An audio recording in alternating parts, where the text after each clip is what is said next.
Healing వాస్తు తెలికి స్వాగతం మిత్రులారా.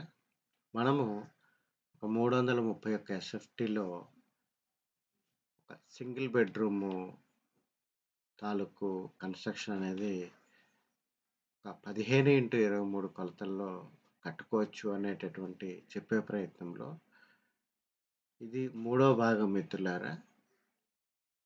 వాస్తులో height గూడా చాలా ఇంపార్టెంట్ మిత్రులారా. అంటే ఇంటి పొడుగు, వెడల్పులతో పాటు ఎత్తు కూడా ఇంపార్టెంట్ అన్నమాట. ఎందువల్ల?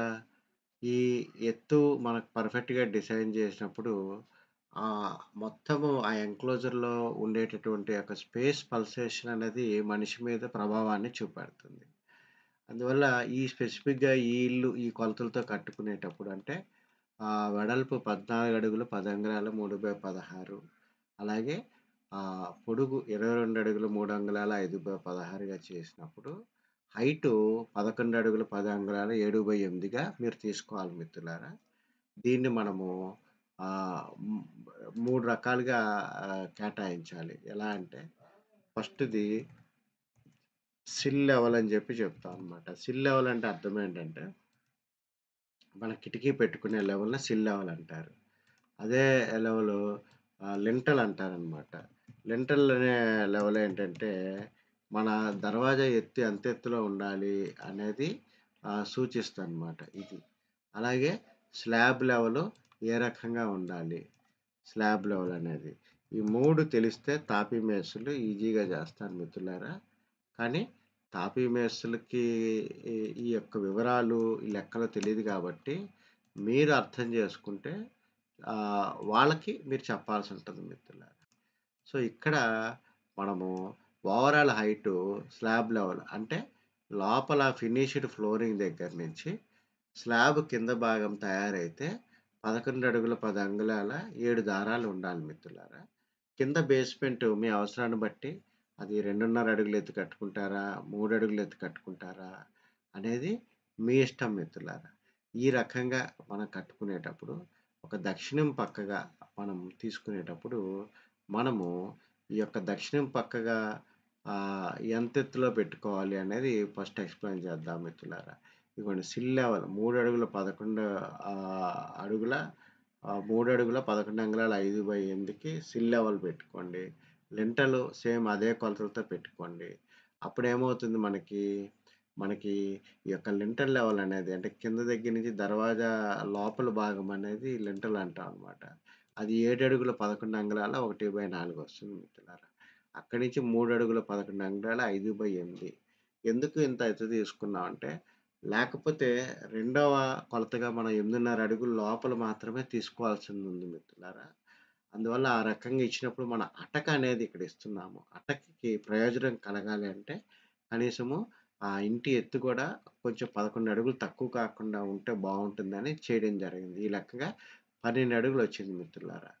అలాగే దక్షిణం పక్కన కిటికీలు ఎక్కడ పెట్టాలి అనేటటువంటి కొలతలు తీసుకునేటప్పుడు ఇదిగోండి ఈ రకంగా 4 అడుగుల 5 అంగుళాలు 7/16 తర్వాత మీరు శాల్తీ పెట్టుకోండి మిత్రులారా. ఓకే.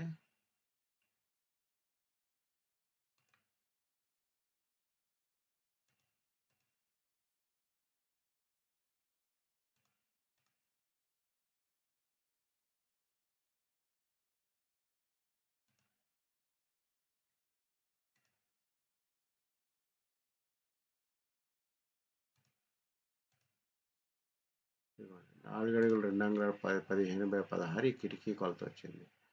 తర్వాత కిటికీ దగ్గర నుంచి మళ్ళా గోడ ఎంతుండాలి? 4 అడుగులు 10 అంగుళాలు 7/16 ఉండాలి. సో, ఇలా ప్రతీదీ మనం డీటెయిల్డ్‌గా మీకు అర్థమయ్యేటట్టు ఇస్తున్నాను మిత్రులారా.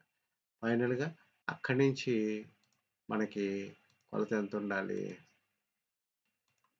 సో, ఈ రకంగా ఇది దక్షిణం పక్కగా వచ్చేటటువంటి కొలతలు మిత్రులారా.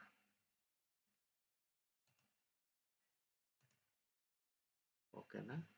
సో, ఇవి. మధ్యలో అన్నీ 5 అంగుళాల గోడల కింద మీరు ఊహించుకోవాలి మిత్రులారా. దీన్ని మీరు చక్కగా ఒక పేపర్ తీసుకొని మొత్తంగా కొలతలేసుకొని, తర్వాత బయట పక్క కొలతలన్నా ఎక్కడికక్కడ సరిపెట్టుకోండి. మధ్యలో ప్రతి కొలత 2 కొలతలకు మధ్య 5 అంగుళాల గోడ ఉందని మీరు ఊహించుకుంటే మీకది ఈజీ అవుతుంది మిత్రులారా. అదే రకంగా ఈ దక్షిణం కొలతలంతా అయిన తర్వాత మనకి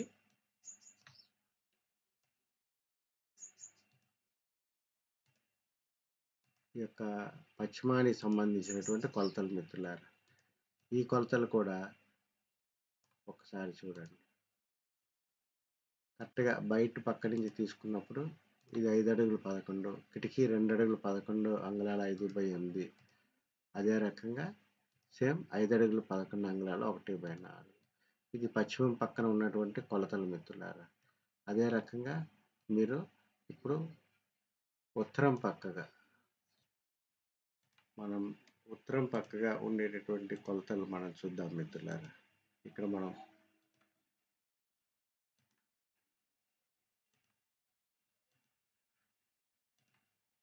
ఇక్కడి నుంచి గోడ, మళ్ళీ ఇక్కడి నుంచి ఆ బెడ్రూమ్లో ఒక కిటికీ, మధ్యలో మళ్ళీ 5 అంగుళాల ప్లేస్, మధ్యలో ఇది కొంచెం పెద్ద కిటికీ ఇచ్చాం మిత్రులారా. 8 అడుగులు 8 అంగుళాల 7/4, మళ్ళీ అక్కడి నుంచి గోడ.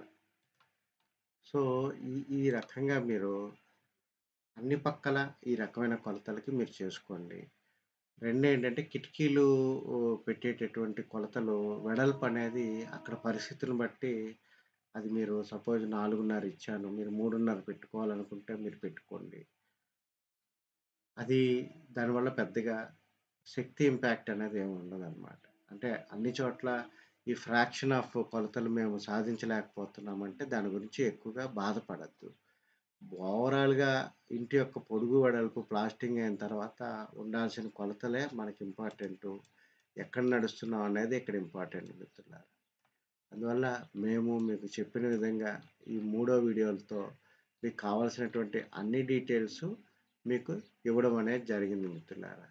ఈ రకంగా 330.74 అంటే 331 ఎస్ఎఫ్టీ రూ. 1800కి కనీసం ఖర్చు చేసుకుంటే 6,00,000 కొంచెం ఏదైనా పెట్టగలిగితే, మనం 12 అడుగులు ఎత్తు పెట్టాం కాబట్టి ఇంకొక రూ. 1,00,000 ఖర్చు అవుతుందనుకున్నా, మిత్రులారా ఈ 7,00,000లో చక్కగా ఈ యొక్క ఇంటిని మీరు కట్టుకోవచ్చు. దీనికి నేను మెట్లు వేయడము ఇటువంటివన్నీ నేను చెప్పలేదు మిత్రులారా. ఎందుకంటే కనీసం ఇల్లు కట్టుకోవడానికి కావాల్సిన కొలతలు ఇక్కడ ఇవ్వడం నా ఉద్దేశము. మీకు స్థలం ఉన్న ఆకారాన్ని బట్టి స్పైరల్ మెట్లు ఏవైనా సరే మీకు స్థలం ఎక్కువగా ఎటు పక్క ఉన్నది అనే దాన్ని బట్టి మీరు పెట్టుకుంటారని ఆశిస్తూ నేను సెలవు తీసుకుంటున్నాను మిత్రులారా.